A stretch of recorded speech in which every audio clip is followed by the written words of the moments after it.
রচনা থেকে সখীপুর যাওয়ার রাস্তাটা কিন্তু মাশাআল্লাহ অনেকটাই সুন্দর করছে। কয়েকদিন আগেও কিন্তু এই রাস্তাটা অনেকটাই ভাঙাচোরা ছিল, এখন কিন্তু যেমন সুন্দর হয়েছে এবং কি গাছের নতুন পাতা গজানোর কারণে কিন্তু রাস্তার পরিবেশটা অনেকটাই সুন্দর দেখা যায় ভাই। এখন বর্তমান যে দেশের পরিস্থিতি, কোনো ফুয়েল পাম্পেই কিন্তু তেল পাওয়া যাইতেছে না বর্তমান ভাই। আসলে 2-1 ঘন্টা সিরিয়াল ধরে থাকার পর আসলে তেল পাওয়া যাইতেছে তো 200 থেকে 300 টাকা।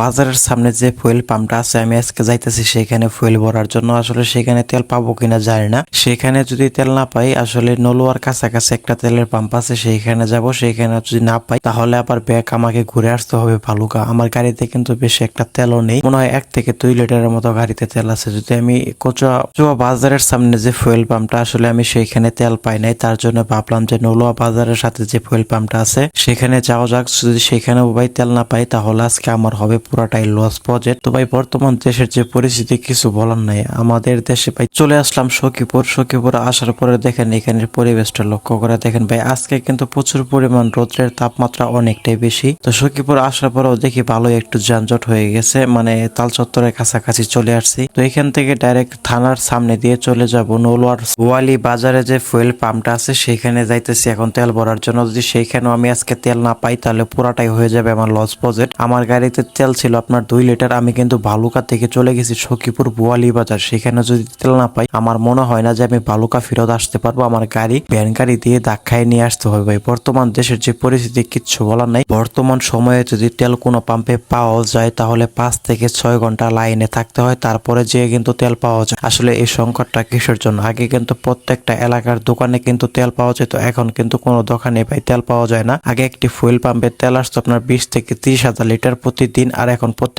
এখন কিন্তু প্রত্যেক সপ্তাহে তেল আসে, তাও 5 থেকে 6 হাজার লিটার। এভাবে যদি তেল আসে তাহলে জনগণের ভোগান্তি কখনো কমবে না। আগের মতো যদি তেল দেওয়া হয় তাহলে কিন্তু জনগণের ভোগান্তি কিছুটা হলেও কমবে। বর্তমান সরকার বলতেছে আমাদের দেশে কোনো তেলের সংকট নেই, তাহলে জনগণের কিসের জন্য এত ভোগান্তির মধ্যে পড়তে হইতেছে?